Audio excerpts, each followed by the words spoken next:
Assalamualaikum warahmatullahi wabarakatuh. Pada kesempatan kali ini, saya akan membuat video presentasi untuk memenuhi tugas mata kuliah bimbingan konseling multibudaya. Adapun materi yang akan saya sampaikan yaitu pelatihan konseling multibudaya, yang akan saya bagi menjadi 3 poin pembahasan. Langsung saja kita masuk ke pembahasan yang pertama, pentingnya pelatihan konseling multibudaya. Kurikulum pendidikan konselor yang mengintegrasikan konseling multibudaya. Dalam kurikulum pendidikan konselor sangat penting untuk mempersiapkan mereka menghadapi keberagaman budaya. Konselor perlu memahami bagaimana perbedaan budaya mempengaruhi cara individu berpikir, merasakan, dan bertindak. Konsep acculturation berperan dalam membantu individu beradaptasi dengan budaya baru tanpa kehilangan identitas asli mereka, menekankan pentingnya kompetensi budaya termasuk pemahaman dinamika budaya klien dan kemampuan menyesuaikan teknik konseling dengan latar belakang budaya mereka. Ada hal-hal yang harus kita perhatikan, yaitu yang pertama, pengenalan konsep multibudaya dalam konseling. Pemahaman dasar mengenai multibudaya sangat dipengaruhi dalam pendidikan konselor, menyoroti bahwa budaya mempengaruhi perilaku dan identitas individu. Oleh karena itu, kurikulum harus mencakup pemahaman tentang acculturation dan dampak terhadap konseling. Kemudian yang kedua, membangun kompetensi budaya konselor. Kompetensi budaya mencakup pengenalan bias diri dan pengembangan keterampilan integrasi dengan klien multibudaya. Su menekankan pentingnya keterampilan praktisi yang memungkinkan konselor berempati dan bekerja efektif dengan klien dari latar belakang budaya yang beragam. Yang ketiga, integrasi teori dan praktik konseling yang sensitif terhadap budaya. Teori konseling harus relevan dengan keberagaman budaya. Su menyarankan pendekatan berbasis kekuatan dan konseling keluarga multikulturlah sebagai strategi efektif. Dengan demikian, konselor dapat menghadapi tantangan dalam konseling multibudaya secara lebih adaptif. Yang keempat, pengalaman lapangan dan refleksi diri. Praktik lapangan memungkinkan konselor mengaplikasikan keterampilan yang telah dipelajari dalam situasi nyata. Menekankan bahwa refleksi terhadap pengalaman konseling sangat penting untuk meningkatkan kompetensi konselor. Yang kelima, pendidikan berkelanjutan dalam konselor multibudaya, konseling multibudaya. Dinamika sosial terus berkembang sehingga pendidikan konselor harus mencakup pengembangan profesional berkelanjutan. Pelatihan tambahan seperti workshop dan seminar berfungsi untuk meningkatkan pemahaman terhadap budaya tertentu dan tantangan baru dalam konseling. Dengan mengintegrasikan konseling multibudaya ke dalam kurikulum pendidikan konselor, para konselor akan lebih siap dalam menangani klien dan latar belakang budaya yang beragam. Kemudian pembahasan yang kedua yaitu metode pelatihan konseling multibudaya. Pengembangan diri calon konselor multikultural adalah proses berkelanjutan yang mencakup keterampilan, pembelajaran, dan pertumbuhan pribadi. Pendidikan konselor harus memahami aspek sosial, politik, budaya, serta ekonomi, menyampaikan pembelajaran emosional dan kognitif. Perlu menciptakan lingkungan yang aman bagi pertumbuhan calon konselor dan konseli. Proses ini memerlukan metode pembelajaran multidimensi, seperti membaca literatur, diskusi, pengalaman lapangan, simulasi mikrokonseling, serta refleksi dan evaluasi diri untuk meningkatkan kompetensi secara menyeluruh.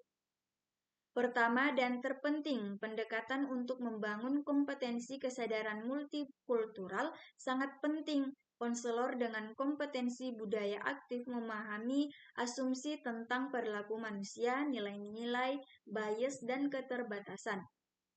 Mereka menyadari bagaimana interaksi mereka dengan orang-orang dari latar belakang budaya yang berbeda mencerminkan perspektif hidup dan kondisi budaya mereka. Kemudian calon konselor untuk memahami konteks budaya, baik dari mereka sendiri maupun orang lain, memengaruhi tindakan kesadaran mereka. Seorang konselor multibudaya harus memiliki kesadaran tentang warisan budaya yang memiliki kesamaan dan perbedaan. Kedua, mendapatkan pemahaman dan wawasan tentang berbagai perspektif hidup, memungkinkan konselor untuk berintegrasi dengan orang-orang dari latar belakang budaya yang berbeda. Kemampuan untuk memahami dan berbagi perspektif dengan orang-orang dari latar belakang budaya yang berbeda dapat meningkatkan rasa dihargai. Selain itu, untuk membangun kompetensi multikultural, konselor harus aktif memperluas wawasan dan memahami perspektif hidup dari berbagai latar belakang budaya. Hal ini penting agar mereka dapat berinteraksi dengan konseli dari latar belakang budaya yang berbeda dan menimbulkan prasangka. Pengetahuan ini juga harus mencakup pemahaman masalah politik, ekonomi, dan sosial yang berkaitan dengan konteks psikologi konseli. Selain interaksi langsung dengan orang-orang dalam budaya tertentu, buku adalah sumber informasi yang baik. Ketiga, untuk meningkatkan keterampilan multikultural, konselor harus sensitif dan proaktif dalam menerapkan strategi intervensi yang sesuai. Keterampilan ini berkembang dari kesadaran. Kemudian, pembahasan yang ketiga, yang terakhir, yaitu peningkatan kompetensi konselor melalui konseling multibudaya. Menurut model multikultural konseling kompetensi yang dikembangkan oleh Sue Arredondo dan Macy Davis, terdapat 3 aspek utama kompetensi yang perlu dimiliki oleh konselor. Yang pertama, kesadaran atau awareness. Konselor harus menyadari bias, nilai, dan prasangka pribadi yang dimilikinya terhadap budaya lain. Misalnya, konselor harus mampu memahami diri untuk tidak menilai perilaku konseli berdasarkan nilai pribadi yang belum tentu sesuai dengan budaya konseli. Yang kedua, pengetahuan atau knowledge. Konselor perlu memiliki pemahaman yang luas mengenai budaya-budaya yang ada, termasuk sistem nilai, gaya komunikasi, pola pengambilan keputusan, serta menghadapi konflik. Yang ketiga, keterampilan atau skills. Konselor harus mampu menerapkan teknik dan pendekatan konseling yang sensitif terhadap perbedaan budaya, misalnya menyesuaikan gaya komunikasi agar tidak menyinggung nilai-nilai budaya tertentu.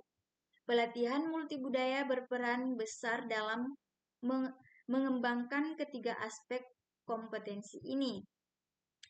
Baik, itu saja yang dapat saya sampaikan mengenai materi ini. Adapun kesimpulannya, yaitu pelatihan konseling multibudaya memiliki peran sangat penting dalam membentuk konselor profesional yang sensitif terhadap keberagaman budaya. Melalui pelatihan ini, konselor dapat memahami bahwa setiap individu unik dan memiliki cara pandang sendiri terhadap kehidupan.